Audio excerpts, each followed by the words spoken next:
Hello friends, டெல்லிக்கும் லக்னோவுக்கும் இடையே நடந்த போட்டியில் பார்த்தீங்க அப்படின்னா டெல்லி கேபிட்டல்ஸ் வந்து கடைசி நேரத்தில் அபாரமாக வந்து ஜெயிச்சிருக்காங்க.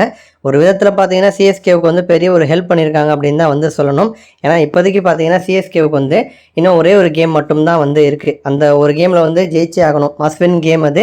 அதில் ஜெயிச்சாங்கன்னா 16 பாயிண்ட்ஸ் வந்து சிஎஸ்கே வந்து வாங்குவாங்க.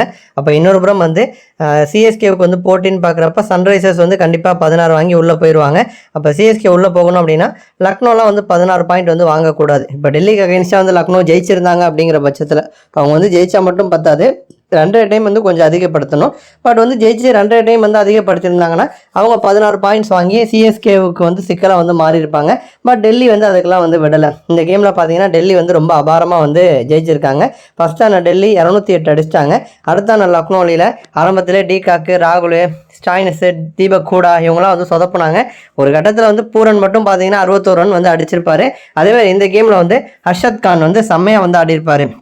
இவருக்கு வந்து T20 கேரியரில் இதுதான் வந்து முதல் 50 வந்து அடிச்சிருப்பாரு. கடைசி வரைக்கும் வந்து மனுஷன் வந்து போராடினாரு.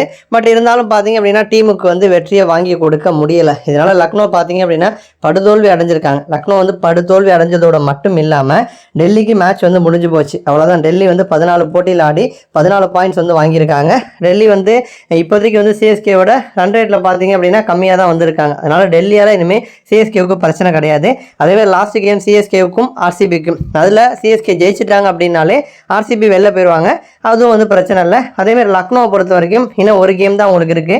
அந்த கேமில் அவங்க ஜெயிச்சா கூட அவங்க வந்து 14 பாயிண்ட்ஸ் தான் வந்து வர முடியும். அதேமாதிரி அவங்க மைனஸ்லேருந்து ப்ளஸுக்கே வந்து வர முடியாது அவங்களால. அதனால் வந்து இனிமேல் லக்னோ டெல்லியால் சிஎஸ்கேவுக்கு எந்த பிரச்சனையும் வந்து கிடையாது.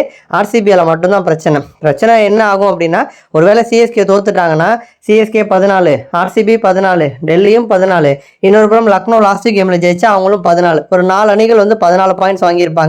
அதில் ரன் ரேட்டில் யார் கூட இருக்காங்களோ அவங்க தான் வந்து பிளே ஆஃபுக்கு வந்து போவாங்க.